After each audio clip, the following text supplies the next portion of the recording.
ಹಾಟಿ ಅಮಾವಾಸ್ಯೆಯ ದಿನದಂದು ತುಳುನಾಡಿನಲ್ಲಿ ಸ್ಪೆಷಲ್ ಆಗಿರುವಂತಹ ಮೆಂತೆ ಗಂಜಿ ರೆಡಿಯಾಗಿದೆ, ನೋಡ್ತಾ ಇರ್ಬೋದು. ಹಾಟಿ ಅಮಾವಾಸ್ಯೆ ಅಂತ ಏನಿಲ್ಲ, ಇದನ್ನೊಂದ್ಸಲ ಉಂಟಲ್ಲ ಮನೆಯಲ್ಲಿ ಮಾಡಿ ವಾರಕ್ಕೊಂದ್ಸಲ ತಿಂದ್ರೆ ಹೆಲ್ತ್ಗೆ ತುಂಬಾ ಒಳ್ಳೆಯದು.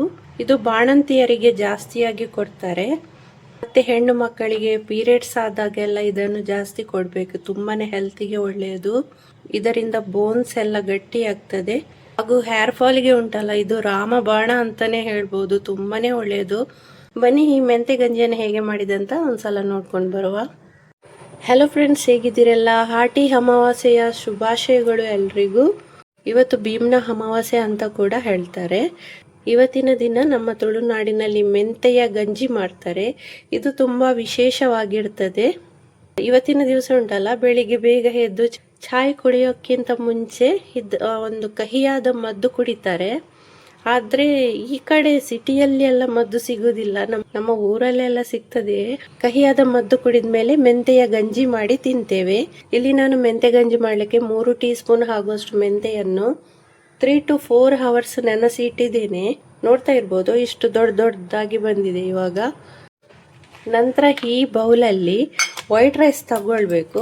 ನಾನಿಲ್ಲಿ ಸೋನಾ ಮಸೂರಿ ಅಕ್ಕಿ ತಗೊಳ್ತಿದ್ದೀನಿ. ನೀವು ಯಾವುದು ಬೇಕಾದರೂ ತಗೊಳ್ಬೋದು. ಅಂದರೆ ಊಟ ಮಾಡುವ ರೈಸ್ ಇರ್ತದಲ್ಲ, ರೇಷನ್ ಅಕ್ಕಿ ಕೂಡ ತಗೊಳ್ಬೋದು. ನಾನಿಲ್ಲಿ 1 ಕಪ್ ಆಗುವಷ್ಟು ತಗೊಳ್ತೀನಿ.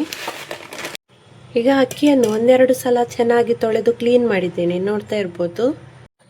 ಇಲ್ಲಿ ಈಗ ಒಂದು ಸಣ್ಣ ಕುಕ್ಕರ್ ತಗೊಂಡಿದ್ದೀನಿ. ಇದಕ್ಕೆ ನೆನೆಸಿದ ಮೆಂತೆ ಹಾಕ್ಕೊಳ್ತಿದ್ದೀನಿ. ಇಲ್ಲಿ 3 ಟೀ ಸ್ಪೂನ್ ಆಗುವಷ್ಟು ಮೆಂತೆ ಇಷ್ಟಾಗಿದೆ ನೋಡಿ. ಹಾಗೂ ಅಕ್ಕಿ ಕೂಡ ಹಾಕ್ಕೊಳ್ತೀನಿ. ಇವಾಗ ಇದಕ್ಕೆ ಸ್ವಲ್ಪ ನೀರು ಹಾಕ್ಕೊಂಡು ಕುಕ್ಕರ್ ಲಿಡ್ ಕ್ಲೋಸ್ ಮಾಡಿ 3 ಸೀಟಿ ತೆಗಿಬೇಕು. ಕುಕ್ಕರ್ ಸೀಟಿ ಬರುವವರೆಗೆ ನಾವು ಇಲ್ಲಿ ತೆಂಗಿನಕಾಯಿಯದ್ದು ಹಾಲು ತೆಗಿಬೇಕು. ತೆಂಗಿನಕಾಯಿ ಹಾಲು ತೆಗಿಯೋಕ್ಕೆ ನಾನು ಒಂದು ಫುಲ್ ತೆಂಗಿನಕಾಯಿ ತಗೊಂಡಿದ್ದೀನಿ, ನೋಡ್ತಾ ಇರ್ಬೋದು. ಇದನ್ನು ತುರಿದು ಇಟ್ಕೊಂಡಿದ್ದೀನಿ. ಇದನ್ನೆಲ್ಲ ಮಿಕ್ಸಿ ಜಾರಿಗೆ ಹಾಕೊಳ್ತಿದ್ದೀನಿ. ಇವಾಗ ಇದಕ್ಕೆ ಸ್ವಲ್ಪ ನೀರು ಹಾಕೊಂಡು ಇದನ್ನು ರುಬ್ಕೊಳ್ತಿದ್ದೀನಿ. ಈಗ ತೆಂಗಿನಕಾಯಿಯನ್ನು ರುಬ್ಬಿ ಆಯ್ತು. ಇವಾಗ ಇದರ ಹಾಲು ತೆಗಿಬೇಕು. ಇಲ್ಲಿ ನೀವು ತೆಂಗಿನಕಾಯಿ ಹಾಲನ್ನು ಬಟ್ಟೆಯಲ್ಲಿ ಕೂಡ ತೆಗೆಯಬಹುದು ನೋಡಿ, ಇದರಲ್ಲಿ ಕೂಡ ತೆಗೆಯಬಹುದು. ಎಷ್ಟು ಚಂದ ಹರಿದು ಬರ್ತಾ ಇದೆ ನೋಡಿ, ಕಾಣ್ತಾ ಇರ್ಬೋದು. ಕೈಯಲ್ಲೇ ಸ್ವಲ್ಪ ಹೀಗೆ ಮಾಡಿ ಹಾಲು ತೆಗೆಯಬಹುದು. ಈಗ ಹಾಲೆಲ್ಲ ತೆಗೆದಾಯ್ತು, ನೋಡ್ತಾ ಇರ್ಬೋದು. 3 ಸಿಟಿಯಲ್ಲಿ ಎಷ್ಟು ಚಂದವಾಗಿ ಬೆಂದಿದೆ, ನೋಡ್ತಾ ಇರ್ಬೋದು. ಇದಕ್ಕೆ ತೆಂಗಿನಕಾಯಿ ಹಾಲು ಹಾಕೊಳ್ತಿದ್ದೀನಿ. ಇದನ್ನೊಂದ್ಸಲ ಚೆನ್ನಾಗಿ ಮಿಕ್ಸ್ ಕೊಡಬೇಕು. ಇವಾಗ ಇದಕ್ಕೆ ಬೆಲ್ಲದ ಹುಡಿ ಹಾಕೊಳ್ತಿದ್ದೀನಿ. ನೀವು ಇಲ್ಲಿ ಬೆಲ್ಲವನ್ನು ಕಟ್ ಮಾಡಿ ಕೂಡ ಹಾಕ್ಕೊಳ್ಬೋದು. ನಿಮಗೆ ಸ್ವೀಟ್ ಎಷ್ಟು ಬೇಕು ಅಷ್ಟು ಹಾಕ್ಕೊಳ್ಳಿ. ಕಮ್ಮಿ ಸ್ವೀಟ್ ಇಷ್ಟ ಆದರೆ ಕಮ್ಮಿ ಬೆಲ್ಲ ಹಾಕ್ಕೊಳ್ಳಿ. ಇದು ಸ್ವಲ್ಪ ಗಟ್ಟಿ ಆಯಿತು, ನನಗೆ ಸ್ವಲ್ಪ ತೆಳು ಬೇಕು. ಇವಾಗ ಇನ್ನು ಸ್ವಲ್ಪ ತೆಂಗಿನಕಾಯಿ ಹಾಲು ಹಾಕ್ಕೊಳ್ತಿದ್ದೀನಿ.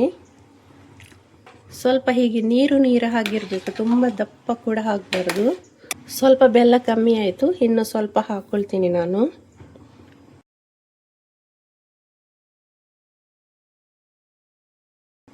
ರುಚಿಗೆ ತಕ್ಕಷ್ಟು ಉಪ್ಪು ಹಾಕ್ಕೊಳ್ತಿದ್ದೀನಿ. ಒಂದು ಅರ್ಧ ಟೀ ಸ್ಪೂನ್ ಹಾಕಿದರೆ ಸಾಕು. ಇವಾಗ 3 ಏಲಕ್ಕಿಯನ್ನು ಉಂಟಲ್ಲ, ಸಿಪ್ಪೆ ಸಮೇತ ಹಾಕ್ಕೊಳ್ತಿದ್ದೀನಿ.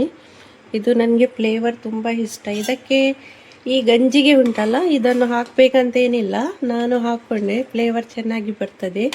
ಬೇಕಿದ್ದವರು ಹಾಕ್ಕೊಳ್ಳಿ, ಇಲ್ಲಾದರೆ ಸ್ಕಿಪ್ ಮಾಡಿ. ಆಲ್ಮೋಸ್ಟ್ ನಮ್ಮ ಹಾಟಿ ಸ್ಪೆಷಲ್ ಮೆಂತೆ ಗಂಜಿ ರೆಡಿ ಆಯಿತು, ನೋಡ್ತಾ ಇರ್ಬೋದು. ಮೇಲ್ಗಡೆ ಸ್ವಲ್ಪ ಶುದ್ಧ ನಂದಿನ ತುಪ್ಪ ಹಾಕ್ಕೊಳ್ತಿದ್ದೀನಿ, ನೋಡ್ತಾ ಇರ್ಬೋದು. ಜಾಸ್ತಿ ಏನು ಬೇಡ, ಸ್ವಲ್ಪ ಹಾಕ್ಕೊಳ್ಳಿ. 2 ಸ್ಪೂನ್ ಹಾಕಿದೆ ನಾನಿಲ್ಲಿ. ಇವಾಗ ನಮ್ಮ ಮೆಂತೆ ಗಂಜಿ ರೆಡಿ ಆಯಿತು, ನೋಡ್ತಾ ಇರ್ಬೋದು. ಇವಾಗ ಇಲ್ಲಿ ಸ್ವೀಟ್ ಕಮ್ಮಿ ಅನಿಸಿದರೆ ಸ್ವಲ್ಪ ಆ್ಯಡ್ ಮಾಡ್ಕೊಳ್ಬೋದು. ಮೆಂತೆ ಗಂಜಿಯನ್ನು ಹಾಟಿ ಅಮಾವಾಸ್ಯೆಗೆ ತಿನ್ಬೇಕಂತೇನಿಲ್ಲ. ಇದನ್ನು ವಾರಕ್ಕೆ 1 ಸಲ ತಿಂದರೂ ಸೌಂದರ್ಯ ವೃದ್ಧಿ ಆಗ್ತದೆ. ಆದ್ದರಿಂದ ವಾರಕ್ಕೆ 1 ಸಲ ಆದರೂ ಇದನ್ನು ಮಾಡಿ ತಿನ್ನಬೇಕು. ಈ ನನ್ನ ಹಾಟಿ ಅಮಾವಾಸ್ಯೆಯ ಸ್ಪೆಷಲ್ ಮೆಂತೆ ಗಂಜಿ ನಿಮಗೆ ಇಷ್ಟವಾದಲ್ಲಿ ಲೈಕ್, ಶೇರ್, ಕಮೆಂಟ್ ಮಾಡೋದನ್ನು ಖಂಡಿತ ಮರೆಯಬೇಡಿ. ಮತ್ತು ನನ್ನ ಚಾನಲ್ಗೆ ಸಬ್ಸ್ಕ್ರೈಬ್ ಕೂಡ ಆಗಿ ಮುಂದಿನ ಹೊಸ ರೆಸಿಪಿಯೊಂದಿಗೆ ಭೇಟಿಯಾಗೋಣ. ಅಲ್ಲಿ ತನಕ ಬಾಯ್.